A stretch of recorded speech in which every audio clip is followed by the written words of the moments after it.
Welcome to As Above, So Below with Cidnee Rich and Kisha Lee, the Psychic Yogi.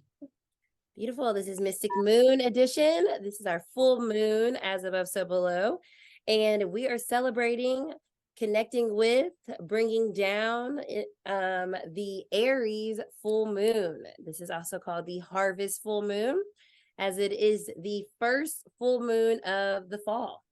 As the name suggests, harvest energy is all that hard work, all the energy and the effort that we put into things throughout this year.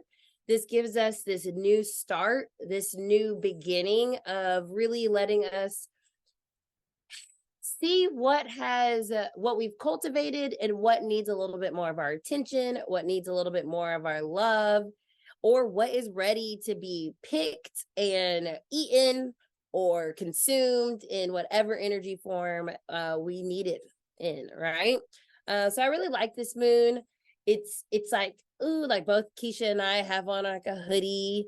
It's like, okay, the temperature's changing, we get a little bit more cozy. It's like we get to really sit with our body more and really see like where we are and like what we want to continue to focus on and accomplish for the remainder of the year.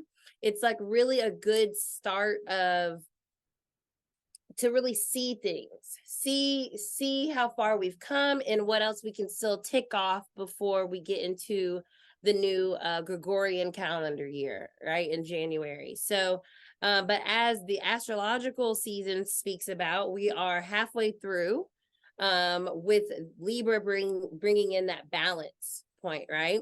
And with this Aries full moon, the opposite sign of Libra, we are really getting a look at ourselves. Okay. I love the Aries Libra dichotomy. Libra is all about the other, and Aries is about the self. And so, this full moon, I hope you're feeling your energy really strong right now. And that could be in all kinds of different ways, but you're probably really feeling the energy around you, as Aries is a fire sign. Fire energy is active, it's masculine. It is very much so about what we're doing, how we do it, when we do it, who we do it with. It's like it's very present.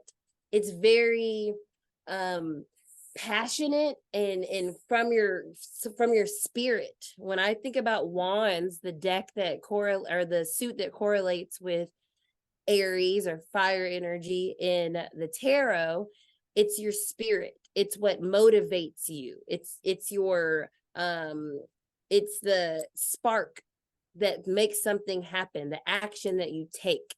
And so right now with this full moon, I feel this like energy for myself, a feeling, and some of our participants on right now mention this word, motivated, ready for what's to come, ready for what's not working and being okay with that, and moving forward with this cardinal energy with our next steps and what we're moving into in a way that feels really connected to self. Aries is a very self-oriented sign. And I love that that's the phrase that I've been able to start to connect Aries energy with versus selfish. Selfish is negative, and it's something that, seems like you're not allowed to be. But we caring for ourselves is our number one priority and should always be. And we know that from taking an airplane ride.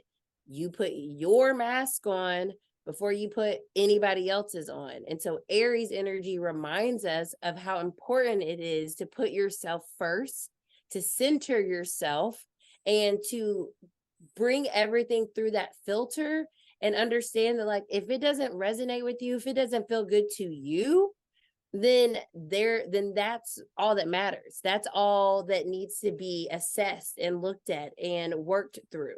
It doesn't matter what other people might have to say or other people might have to feel about something. It's how you feel about it. So, like I said, that Aries Libra energy is really cool because it really puts it in very stark terms of what you need and maybe what you need in relation to others. But for this full moon, it's about that powerful empowered self. And I really love that. So for me, with my Aries energy, since we're in the cosmic chat, in my natal chart, I always implore you guys to look up where Aries is in your chart. Remember, if you don't specifically have a planet that is in Aries, you still have Aries in your chart. We have all 12 signs in our charts, even if we don't have a planet in it. It is ruled by a house. So you do have a house that is ruled by Aries. Everybody's house is influenced by Aries, your first house. So your rising sign has an influence of Aries energy. And so you can look at it from that perspective. But also you can just see where Aries, what house Aries rules in your chart, or what planets.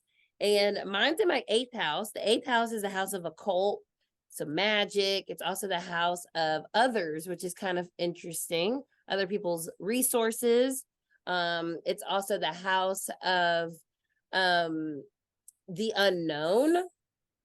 And so I feel like for me personally, for this full moon, which is sometimes how I like to take, since we're talking about the self, right? Sometimes like how I like to take and receive messages for the collective is that I don't know what's happening next. And I'm feeling more and more motivated by that energy of the unknown, not knowing where I'm going, but knowing that I'm following my authentic self, and it feels empowering. And I'm realizing that I'm following my authentic self because things are feeling exciting for me. I feel excited. I feel engaged. I feel passionate. I feel motivated, like we mentioned. And so that is a really clear sign for me that I'm taking action in a way that's going to bring me to where I'm supposed to be. That's going to bring me forward with that cardinal energy. And the 8th house, for me, like I said, that's where my Aries is in, but my Aries isn't, my Mars is in Aries. So it is a very action oriented energy for me. So Mars actually rules Aries. So the fact that that's the home planet for my Mars sign, I think it has a lot of significance to how I go about life. I just do it. If I want to do something, I do it. And so I think with this full moon, it's a reminder that anything that is getting in the way of you taking action on what you want to do, what matters to you, what feels right to you, release that. Releasing blocks, releasing fear, and the illumination of this full moon, hopefully being able to see what those are, so you can really say, you know what, I'm not going to be held back anymore. I'm not going to be held back by things that worries about how this is going to be taken or received by others. I'm going to step up in my power, just like the Emperor card, and I'm going to make the rules for my life because I'm the one living it. So that's my cosmic chat for you guys. Pretty fiery, quick, simple. Maybe not simple, a little complex, but quick energy, I feel. And so we're gonna get into the today.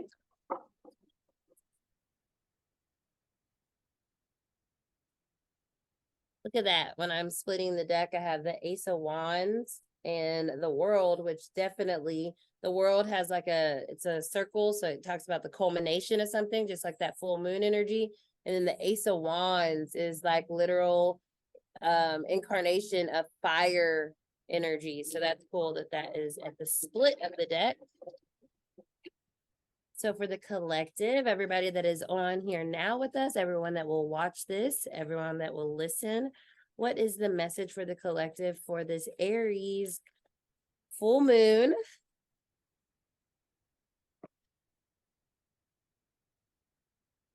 The harvest moon here. Okay.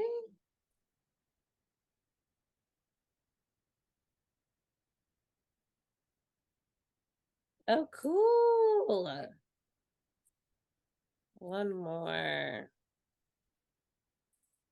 So far we have the Wheel, the Queen of Wands, and our last message is the 10 of Cups.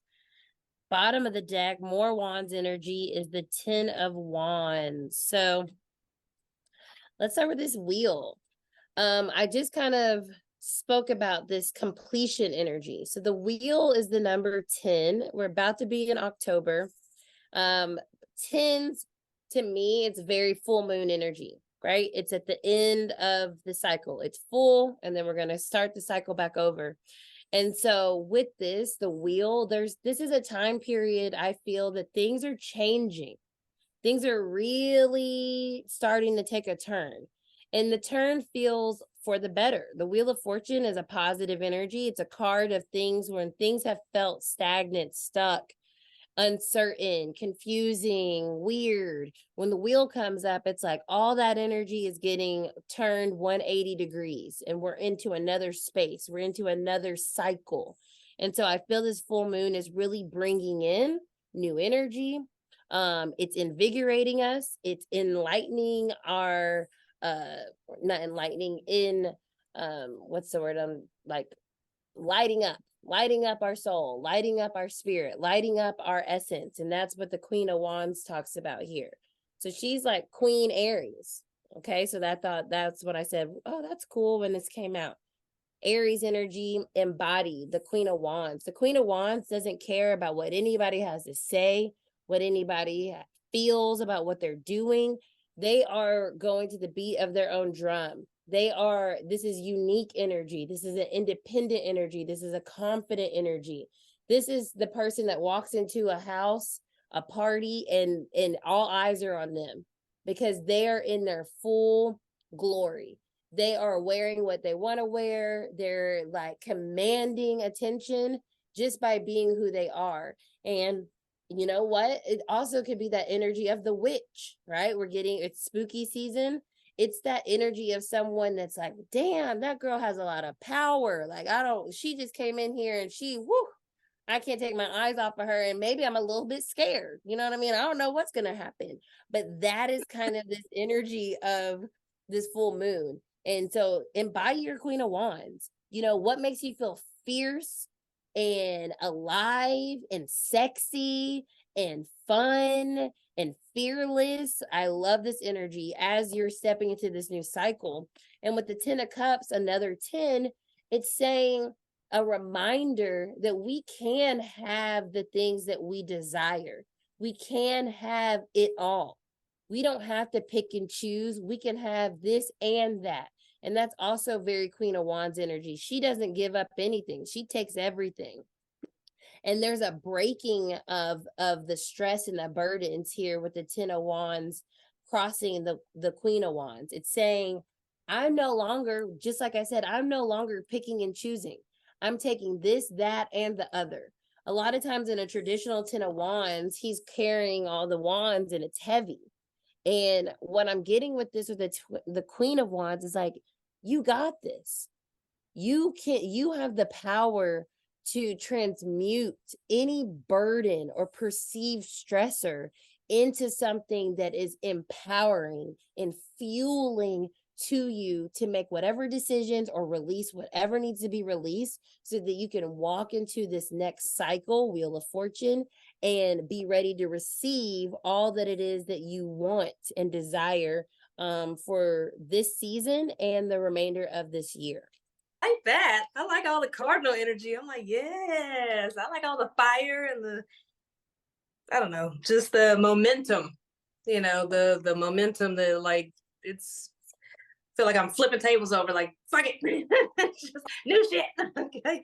But I love it because like the energy that I get for the intuitive reading segment is like Ubuntu, I am because we are, and as a Libra, it's we get a little focus on that which is outside of ourselves, whether it's how we look to others or focusing on just others, our relationship to them, feeling them out, all that kind of stuff. But it's interesting because I think that this Aries full moon, as well as the nodal shift, is like highlighting more of the Aryan energy, and Libra's like, calm down.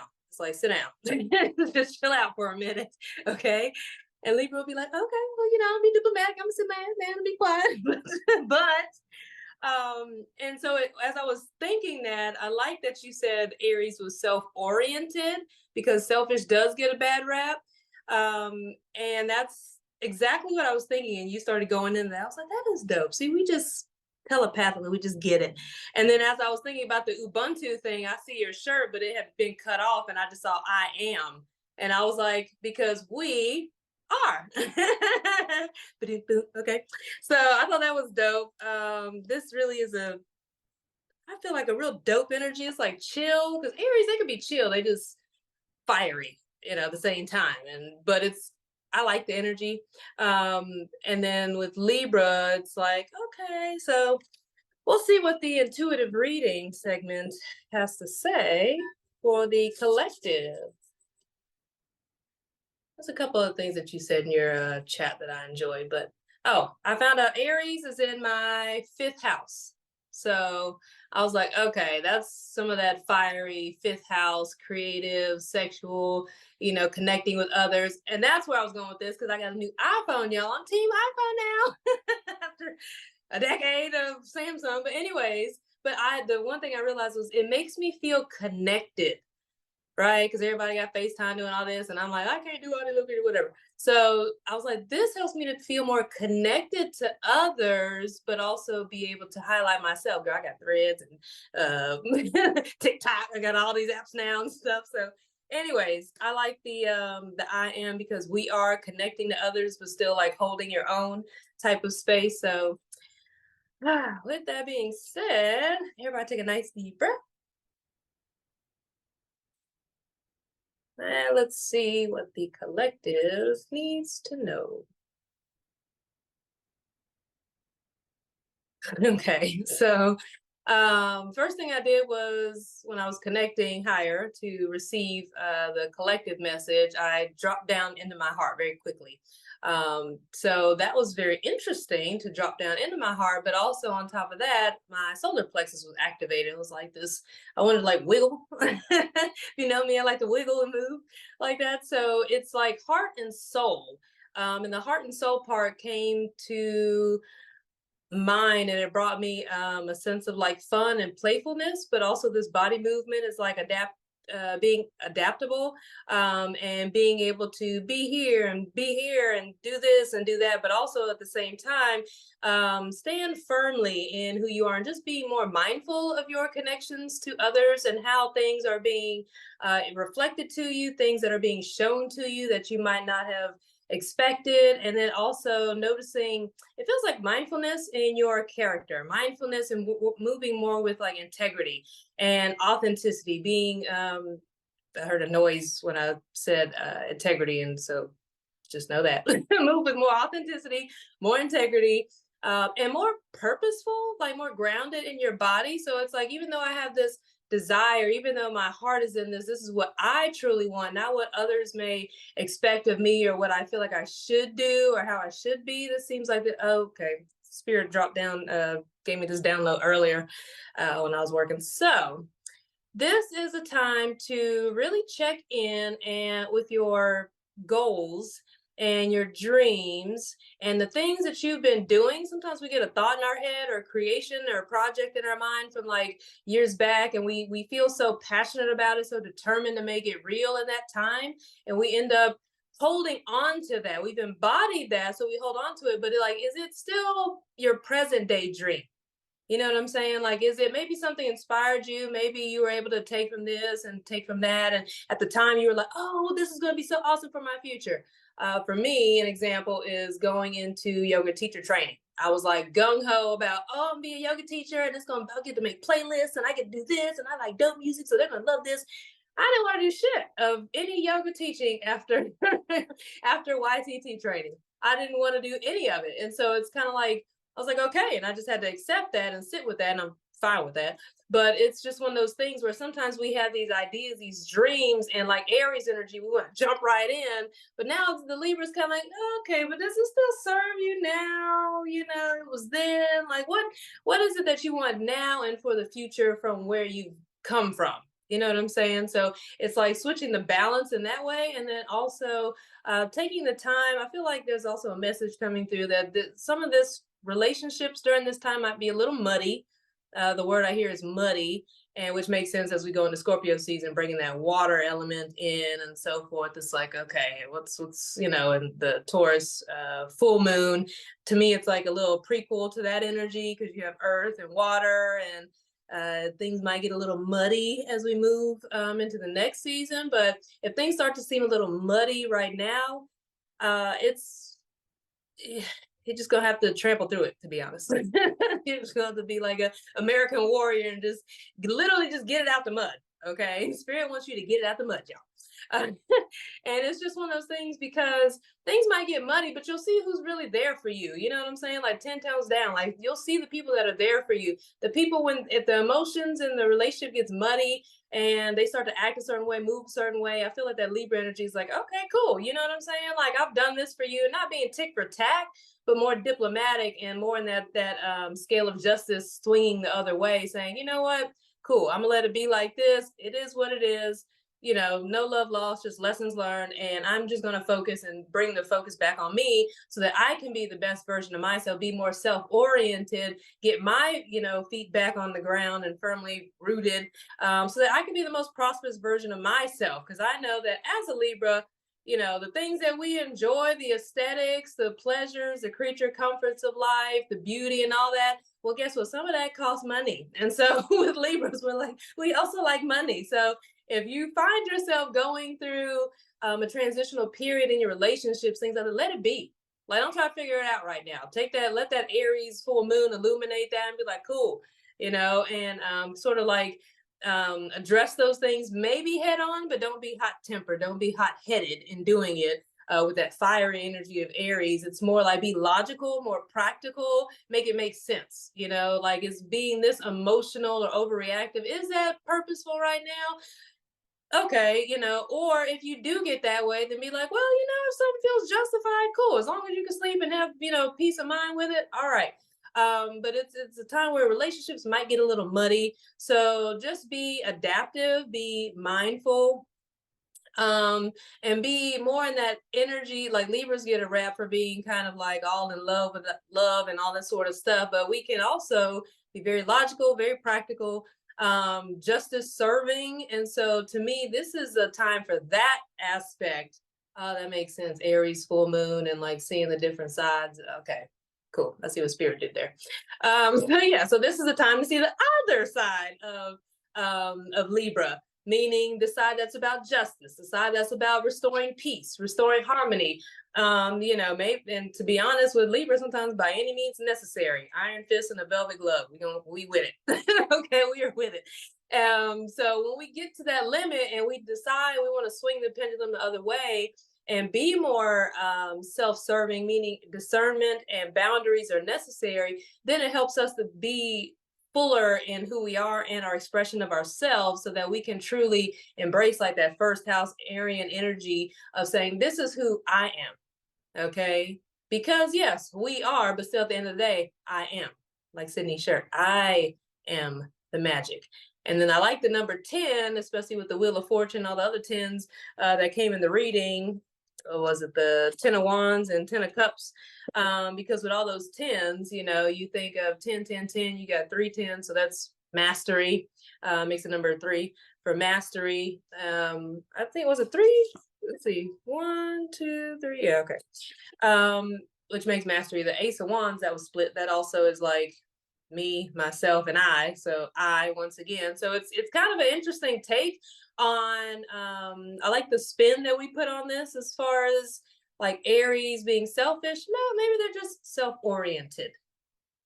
Ain't nobody gonna get mad at being like, self-love is a thing, self-care is a thing, self-soothing is a thing, self-regulating is a thing. It all says self first. So you can't get mad at people for being self-oriented. You just got to respect it and move accordingly. And then from there, what was it? So the 3s, I think that was it. Yep, because I was going to end with the I. So Queen of Wands. Yes, Queen of Wands energy. With that, to me, it is about standing in your power. And it's also about, it's like, do no shit, do no harm, take no shit type of energy. you know, like being very much like, no, this is what it is. And like, I saw a image of taking like a wand or like a fire stick or something, not like Amazon fire stick, but you know, a stick of fire, flamethrower or something, and like going around in a circle. And so there's this ring of fire, which is actually the eclipse that's coming up on my birthday, the 14th. But anyways, this ring of fire, it's like illuminating that in your boundaries and saying, this is my turf. This is where I stand. This is my space. Okay. And I have the right to hold this space. I've created this space. I'm going to own this space. And I think that's really, really cool. To me, I feel like it could be an energetic exercise, an intuitive development exercise. So if you allow your hands to reach all the way up and just noticing where the tip of your fingers are, bringing your awareness there to the tip of your fingers. And if you just bring your arms down by your side, you know, all the way down to the floor or like beside you. If you go twist to the left and then twist to the right, all of this is known as your personal space. Okay. The tips of your fingers typically represent where the edge of your aura is. And your aura can expand beyond that, beyond your fingertips. It can also contract and come within. And so knowing where your space is, knowing how to mine that, how to manage that, how to regulate all that can really help you also in being more. Ooh, got a little emotional here. Some of y'all really need courage. And I done got empathic now. I want to cry, y'all. Some of y'all really need a hug. The Libra of me, it's like, I want to hug some of y'all. Some of y'all really need permission to stand in your power. You really need permission to stand in your power. So give it to yourself. You are more than welcome to here in this space, in this container. But I can feel where some of y'all not knowing where the edge of your aura was, like that was significant. Knowing that you can expand it, you can contract it, and if you feel like you need to take up a little more room, take a little more space, then do that. You know, but also be mindful of the people that you let within this space. They need to be of energetic rapport. Okay, they need to be like vibes, like minds. Okay, or complementary is the way I like to put it. Complementary energy, not something that completes you, but something that complements you. Okay, because you're worthy of taking up space and holding that space. So I'm gonna need y'all to own your space. Okay, own your space. Be mindful of your space. Because the word I heard was worthy. You are worthy. So that's that. Gorgeous, beautiful energy read. Thank you guys so much for hanging out with us on our cosmic chat and our energy reading. If you would like to join us for our meditations, that is where our Patreon comes into play. You can always go right on over there and join us in the different tiers that we have. Once again, we'll be excited to connect with you guys in the future. We have the new moon coming up in Libra for Miss Kisha's birthday. And we appreciate all of our followers. And if you are just watching this and if you'd like to like, subscribe, and share, we'd love that as well. And we will see you guys next time.